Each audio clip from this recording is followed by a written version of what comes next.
Hello and welcome to this special from OwlSports Update Productions, built on broad 2,000 wins and counting.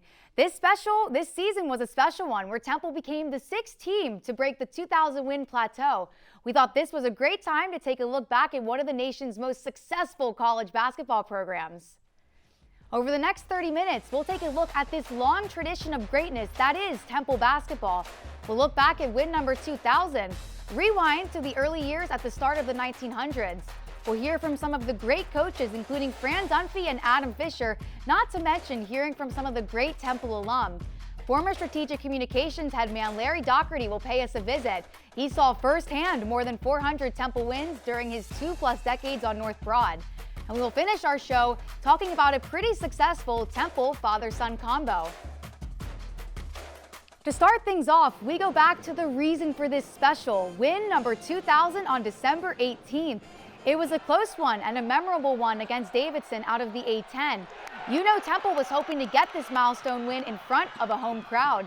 But this win didn't come easy for the Owls as the team struggled on offense and shot under 30% in the first half. Temple trailed for most of the game, but the Owls made a late game comeback with highlight reel dunks. And there was one final few buckets in the final few seconds to secure the win. 2,000 wins for Temple in a nail-biter over Davidson, 62-61. When Temple hit 2,000 wins, the Owls were the 6th team to join the club. A 7th team has since broken this milestone as well. Let's take a look at the top with Kansas. They lead the way with 2,437 wins as of Selection Show Sunday on March 16th.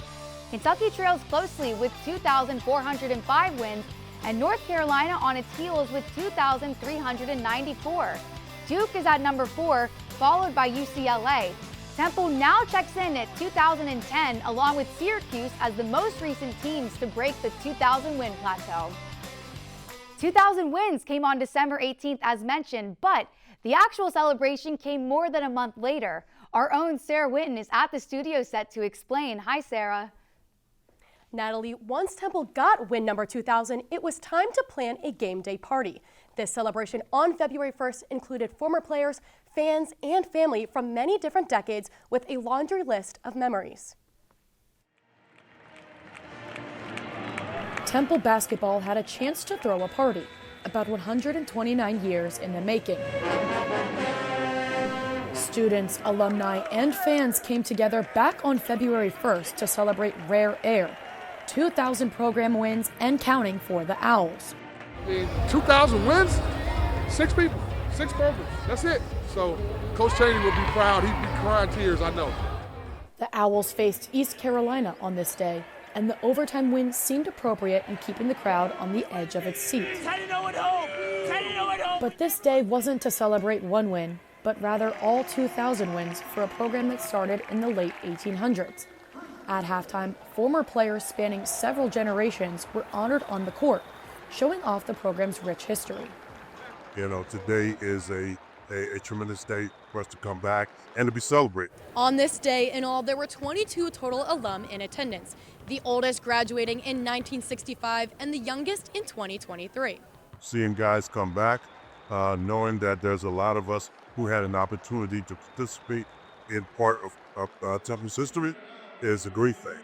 This reunion allowed many Temple basketball alumni to reflect not only on their time here, but also on the legacy of those who came before them. Seeing the massive amount of success this team has had over the past, almost 80 years is incredibly impressive. I'm honored to be a part of it, and seeing the hard work of all the people who came before me is truly an honor. The halftime festivities didn't stop with the alumni recognition. Fans were treated to special tributes honoring iconic coaches and players who helped shape Temple basketball. A visit from the Chaney family brought an emotional touch, reminding everyone of the legacy left behind by the late Hall of Fame coach John Chaney. Now, another season is in the books. 2,000 wins is a celebration every team and every fan can enjoy, no matter what decade or even what century they wore or rooted on the cherry and white. Temple won this game against ECU, adding to that 2,000-plus win counter, as well as adding to their home win streak of 10 straight. It turned out to be a perfect time to celebrate these two milestones. Reporting from the studio set, I'm Sarah Winton. Natalie, back to you on the desk. Thanks, Sarah. Let's go back in time and take a look at some important moments mixed in with those 2000 wins. Temple's program started in 1894 under head coach Charles Williams. The Owls then celebrated its first NIT title game win 44 years later in 1938. Harry Litwack became head coach in 1952 and led the Owls to their first NCAA appearance, which was 4 years into his tenure. The team celebrated its 1,000th program win in 1973 with Litwack still at the helm. And then John Chaney came to North Broad in 1982, taking the Owls to the NCAA tournament 17 times until he retired in 2006. The Dunphy era began soon after, where the Owls won the A-10 tournament 3 straight seasons from 2008 to 2010. 9 years later, Aaron McKee was welcomed back on Broad, but this time as a head coach. His short tenure gave way to Adam Fisher in 2023, where the Owls finally got to the 2,000 win mark. That's almost 130 years of basketball in North Broad. To continue with our history lesson, Pat Dallahan is at the studio set to fill in some more of those blanks. Hey, Pat. Thanks, Natalie. Temple has seen quite a few changes between win number 1 and 2000. It can be easy to get caught up in such a rare feat, but in a program with as much history as Temple, we can't forget the past. So we highlighted how far the Owls program has come since its inception in the late 1800s. 2,000 wins and counting. Temple started its program in 1894, playing in College Hall and playing under Charles Williams. The Owls competed as an independent school for 36 years under 11 different coaches before joining the Eastern Intercollegiate Conference in 1932. Temple became the first ever NIT champion in 1938, winning 23 of its 25 games.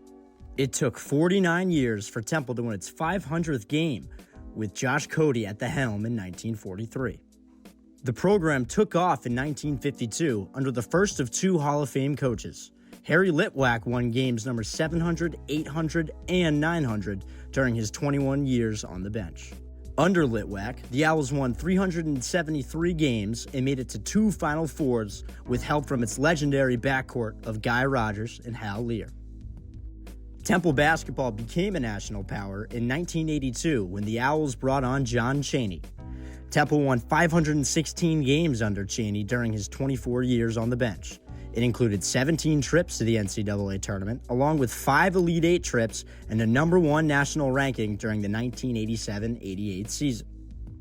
The winning continued once Chaney retired in 2006. Along came Mr. Big Five himself, Fran Dunphy.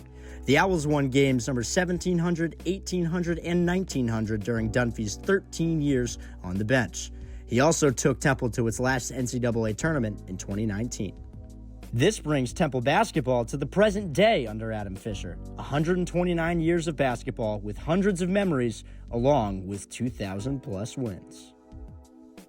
Between 1895 and 2025, plenty of things have changed. But one thing that's remained constant, Temple basketball winning lots and lots of games. Reporting from the studio set, I'm Pat Dallahan. Natalie, back to you at the desk. Thanks, Pat. It is time for our first break. When Built on Broad 2,000 Wins and Counting returns, we'll sit down with 2 guys who have had the opportunity to run this program as head coaches. And we'll also be joined on the desk by Larry Dougherty, the man who spent about 20 years side by side with the Owls. But first, as we head into break, a little nugget about Temple basketball that we like to call hoop history.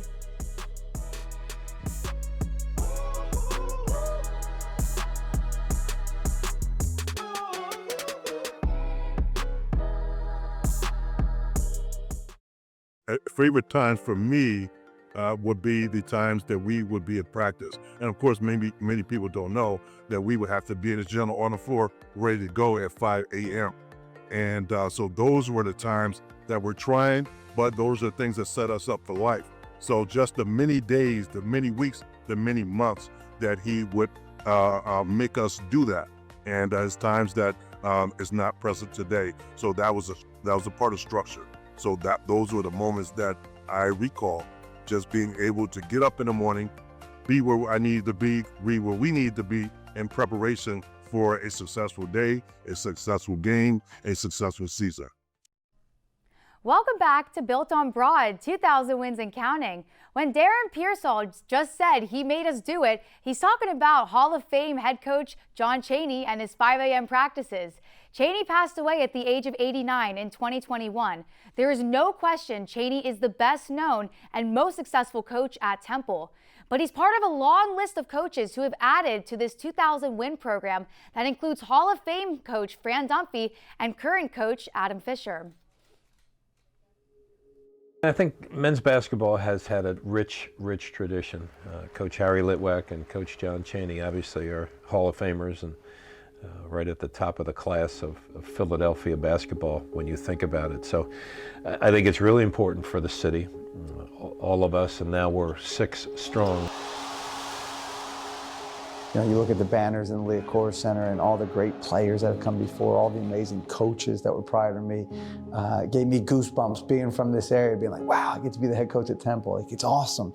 But the history was a huge thing. It was really important, and it's something that we take great pride in. This is a gritty, tough sports town, right? Like, fans are gonna, when you're playing great, they're gonna be there and they're gonna let you know when you're not playing well, but it's that passion. And I think when Temple basketball has been really good over the years, the city's been better. Coach Chaney was the guy, and we were good friends. I competed against him a lot, most of the times on the losing side of the ledger. But he was just one of those extraordinary human beings. His humanity was very much in play each and every time I would interact with him. Temple was great for me and to me. I, again, value and cherish those moments that I had. Succeeding John Chaney was hard, but fruitful. I have the utmost respect for Coach Dunphy. You know, still got to coach against him, but what he's done here, and also Aaron McKee. Aaron did a great job, and he's also one of the greatest players of all time. Money by Aaron McKee from the near side. Those 4 guys have really had an impact in just trying to uphold this standard that was set here. Very proud of Fish as well. I think he's doing a really good job. And that finish that they had at the end of last year was just terrific. And, sitting there, watched a lot of games and watched a lot of shots and passes and defensive assignments, and proud of them and how they finished.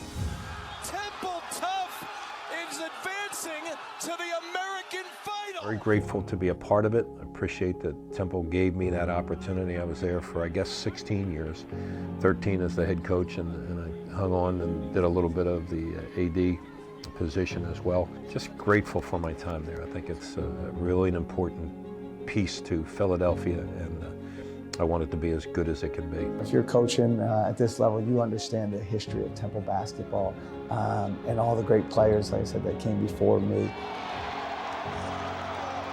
In the NCAA tournaments, they went on the runs they've gone on. So I think there's this, people have a perception of this history and that it's a winning program. I believe in the mission of Temple. I think it's extraordinarily important for Philadelphia. This is a place that's won. We don't have to create history. It's not our job. Our job is to continue the legacy. Temple has been lucky to have had some great coaches over the years, and there is one man who has seen many of these leaders up close and personal. From John Chaney all the way to Adam Fisher, Larry Dougherty has been part of more than 400 of these Temple wins, dating back to more than 20 years as he was the director for strategic communications. Larry, thanks for joining us here. Natalie, thanks for having me. I really appreciate that. Absolutely. And Larry, you've spent 40 or so years in the industry, but what makes Temple's program so special? Well, I think it's the rich history. Like, I think you've already documented it here, the rich history of Temple dating back to the the 1800s, which is amazing. Obviously, it's the great coaches, and I think the teams in the city of Philadelphia all can say that, but none can say 2 Hall of Fame coaches like Temple can, and John Chaney and Harry Litwack, and another hopefully future Naismith Hall of Famer in Fran Dunphy. So, just the players too. It's just the tradition is amazing, this special here just highlights it all. And you worked the last few years of Chaney's time at Temple. We've heard so many stories about the Hall of Famer. Is there something that you learned that most people just wouldn't know about him? Yeah, I think everyone saw the persona where he's on the sidelines, where he's pulling his tie down, he's throwing his jacket, he's yelling and screaming. I saw that John Chaney as a human, and it was tremendous to see that. One example was we're at Alabama, we're playing the 18th ranked team in the country, and we should have won the game. Game is not televised, leading the game at the end, and the referees seem to not want to have us win on the road in an SEC team. So lose the game. Prior to the game, we have set up a meeting with the Alabama women's wheelchair basketball team. Coach Chaney not only made through with that commitment, he had his team on the bus for probably about 45 minutes while he signed autographs, took pictures, and made these women feel so special after a heartbreaking loss. And that speaks volumes for the man. So awesome. And you've watched firsthand more than 400 wins. What was your favorite moment? You know, there are so many. There's so many ranked wins, beating Duke at the Wells Fargo Center, knocking off Villanova. Both of those teams were number 3 in the country, winning that game. Even Aaron McKee's last year defeating Houston, number 1 in the nation, on the road. But I think the win that stands out to me the most was when we won in the NCAA tournament over Penn State at the buzzer with Juan Fernandez sinking that shot. And that was, to me, the most special moment, and just a great trip in doing that in the NCAAs. Well, Larry, thank you so much for joining us. Thanks for having me. Absolutely. It's now time for our second break of the show. When we return, we sit down with a current coach whose time watching basketball in North Broad started well before he was old enough to play in college. But first, as we head to break, another little nugget about Temple basketball with some hoop history. Built on Broad, 2,000 wins and counting. We'll be back after this.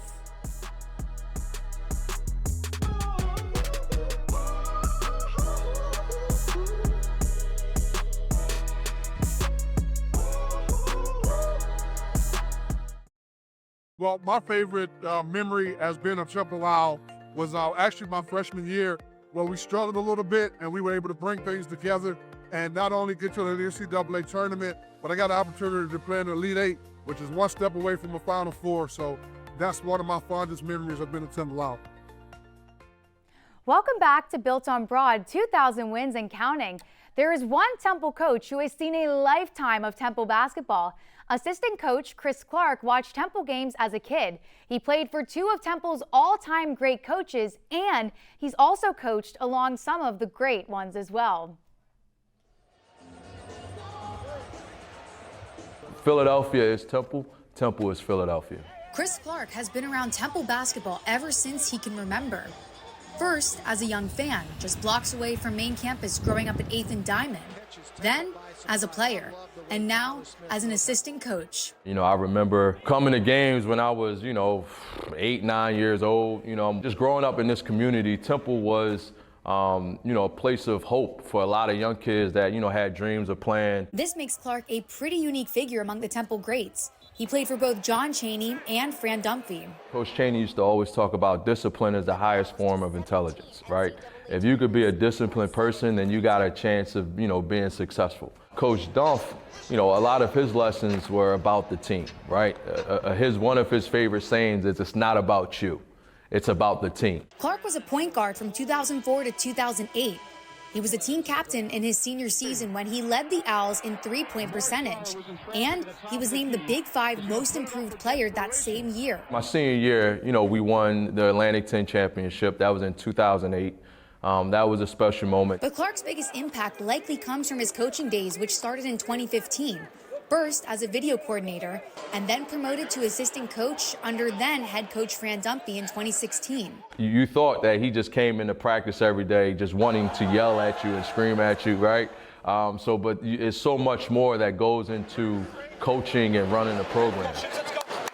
As an assistant coach, Clark is one of the team's top recruiters and has been instrumental in bringing several recent standout players to North Broad. When you're recruiting, kids to Temple University, the only thing that you can really promise their parents is that you'll be there for them, through the good, through the bad, the ups and the downs. To Clark, it's about teaching memorable life lessons in the same way Coach Dunphy and Coach Chaney did for him in years past. Teaching them, how to play the game of basketball, but more importantly, teaching them, how to be, young men and, you know, be able to, you know, take care of their responsibilities. All while continuing the legacy now with current head coach Adam Fisher. You know, we're excited to continue the legacy, right? We got an opportunity, Team 129 under Coach Fisher, to sort of, you know, make our mark. Chris Clark was one of the great players to wear cherry and white. The overall list of Temple greats is very long. Here is our top 5. At number 5 is Pepe Sanchez. The All-American started all 4 years under Chaney and ranks 4th all-time among NCAA D1 players with 365 steals. Bill Milkby, known as the Owl without a vowel, played for Temple in the 1950s. During his senior year, he averaged 29.2 points per game, along with 17.9 rebounds per game. He led the nation in both categories. Hal Lear comes in at number 3. He's the 4th highest scorer in program history. Lear and his backcourt partner, Guy Rogers, dominated the court in the 1955-56 season under Harry Litwack, leading Temple to the Final Four. He was named the tournament's MVP. At number 2 is the Owls' all-time leading scorer, Mark Macon, who scored 2,609 points under Chaney. He is the only 4-time first-team All-Atlantic 10 performer in conference history. Finally, at number 1 is Guy Rogers, who won 3 straight Big 5 Player of the Year awards. He led the Owls to 2 Final Four appearances and was a consensus All-American in 1958. He finished his career at Temple as the program's all-time leader in assists and steals. We are now at our final break of this special, but stick with us. Up next, we'll take a look at a father-son combo that is celebrating its time on North Broad. But once again, as we head to break, our last fun fact with some Temple hoop history. You're watching Built on Broad, 2,000 wins and counting.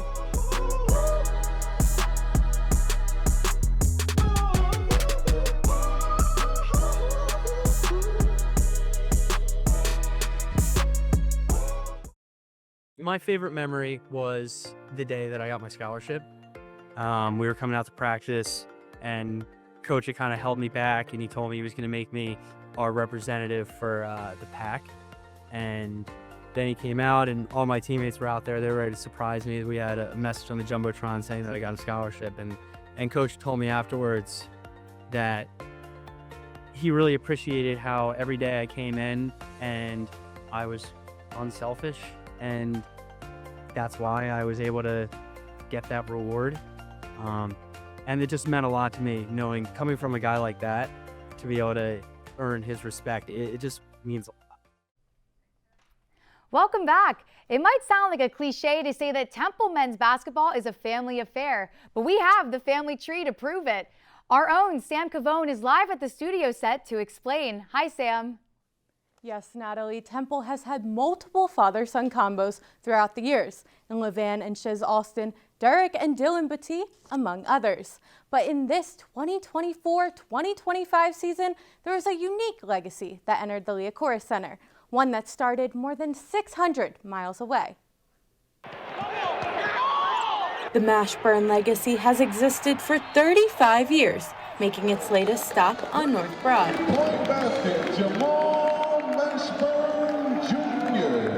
Jamal Mashburn Jr. made the decision to transfer to Temple for his final year of eligibility that wrapped up earlier this month. Jamal Jr. is a second-generation standout. His father, Jamal Sr., was one of the greatest to ever play at Kentucky. Once a player, he's now a front-row spectator. I wasn't a part of the process to choose Temple. He made it completely on his own decision, and I was proud of that, to watch him grow and make his own decision, and he picked the right opportunity. Jamal Jr. was the latest in a long list of outstanding players to come through the Temple program since the late 1800s. He ended the season as one of the nation's leading scorers. And he did much of the scoring with Dad watching, as any fan would. He uses the game from, a kind of a fan perspective, so he can see a lot more. I'm out there, so things are happening a little bit faster. He can kind of just be present and slow it down for me. The father-son basketball connection goes way deeper than on-court interactions. For the Mashburns, conversations about basketball can lead into conversations about life's valuable lessons. You fail in basketball by missed shots, turnovers, but you keep persevering, you keep going. Don't stay in the moment. Mashburn's collegiate basketball career is wrapping up, but he still has one last matchup to prepare for before he can look ahead to a professional career. I tell everybody to this day, he's still in the best tip-top shape. He can still dunk, he can still do all that good stuff. So we're going to have a one-on-one game here in a little bit. He's going to have some problems once his college career is over, but that's a pact that I made with him at the end of his college career. As the Mashburn family resume continues to grow, Mashburn Jr. knows for certain that his biggest supporter not only shares his name, but from the front row, he also shares his legacy of greatness. In his 3 seasons at Kentucky, Mashburn Sr. scored a total of 1,843 points. In 5 seasons at 3 different schools, Mashburn Jr. scored 2,371, just 505 coming from his time in Cherry and White.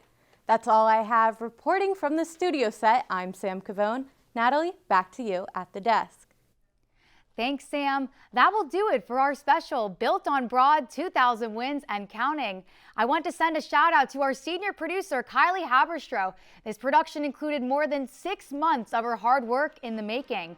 For everyone here at OwlSports Update Productions, I'm Natalie Koranda. Have a wonderful off season.